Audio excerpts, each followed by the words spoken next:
Authenticity can be one of the most ambiguous and challenging aspects for a presenter to master, when really it should be effortless.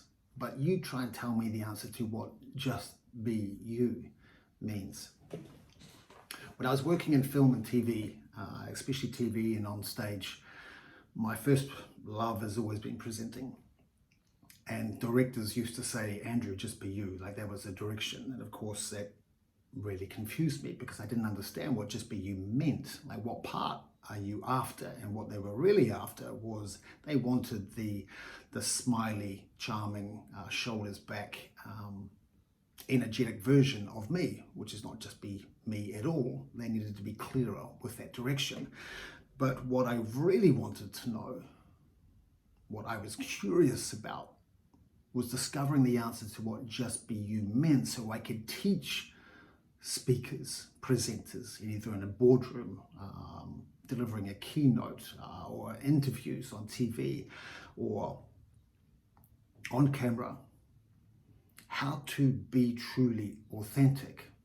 Because the magic happens from that space, because you realize you don't have to be in any certain state to be authentic.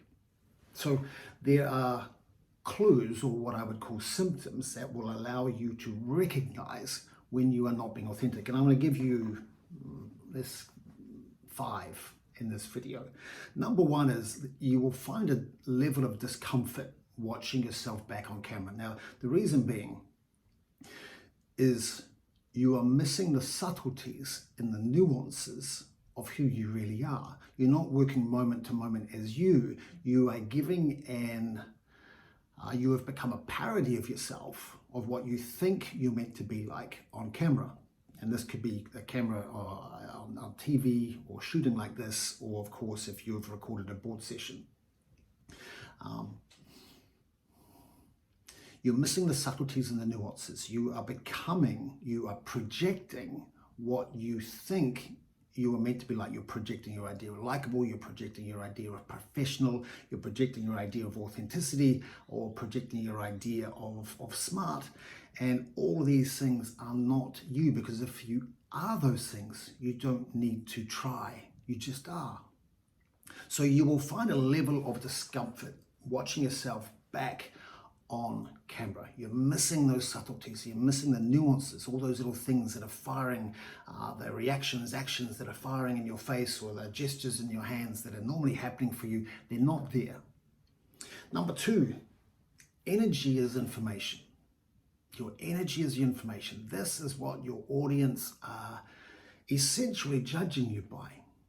They may not know it, but this is what they are receiving. They are receiving information from you energetically. Now, if you're not being authentic, the energy they're receiving is distorted. They're receiving mixed messages. They don't quite know how to react to you. They can't really feel you. They can't really see you. They can't really hear you. So all the energy that they're receiving is distorted, which of course hinders how deep the connection is that you have with your audience. Now, authenticity to me is my baseline. It is when I teach or mentor speakers. It doesn't matter if you're a sports person, a politician, newsreader, or an entrepreneur, or you're pitching in a boardroom. Authenticity is the baseline. It is never my end goal. I sort that out in the first session with people, and that is always the baseline. If we're not being authentic or moving in and out of authenticity, I will bring my client back to that baseline. It is where the magic happens. Number 3, you will discover that you are procrastinating doing video. Now, why are we doing that? The easy answer is that you're waiting for the right feeling. And of course, because you don't really know what that feeling is, it never arrives. You're waiting for that time that you roll out of bed that day that you just seem to be feeling magnetic. You feel you're smart, you're magnetic, you're sharp, you're witty, and it is everything that you think that your clients want or your audience want. But you're missing the magic of what just be you means, that every state that we are in is the magic. The magic will come from there. We don't always need to be excitable. We don't always need to be magnetic. We don't always need to be super charming or witty on stage. Sometimes the magic comes from this owner taking ownership of the current state we're in and moving, working from there. We can choose certainty before we go on stage or camera into a boardroom, or we can choose uncertainty and magic. I will take uncertainty and magic every single time, and if I can tap into that energetic field of information by choosing uncertainty and having that spiritual experience on stage, I'll take that anytime. So procrastination, you're finding yourself procrastinating because you're not in the right mood or not in the right state today. Now that's just a never-ending reason to procrastinate. Number 4, and I mentioned this earlier, was projecting. If you find yourself projecting your idea of likable, projecting your idea of smart, projecting your idea of inspiring, projecting your idea of what a presenter looks like, projecting your idea of authentic, projecting your idea of confident when you're not feeling confident, all these things are a projection. They're not you. And they are covering the truth, and the truth is you. And this is what your audience want. They want to see an external expression of your true inner world.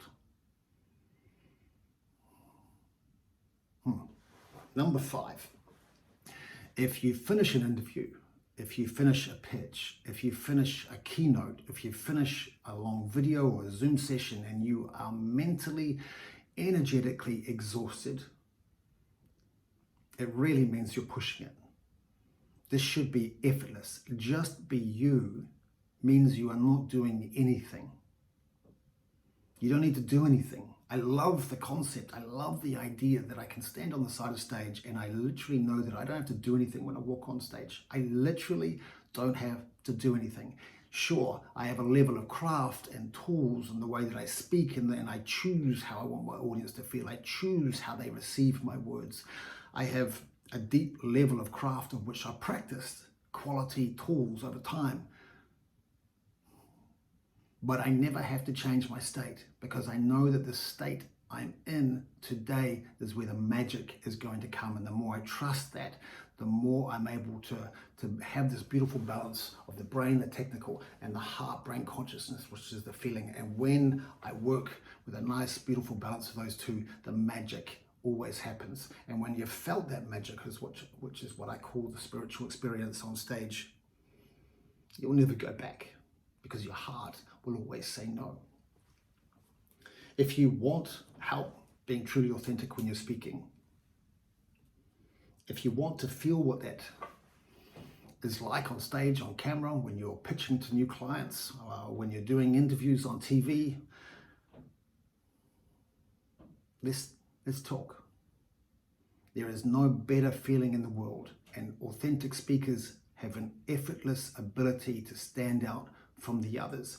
It gives you this bone deep sense of confidence that you are enough,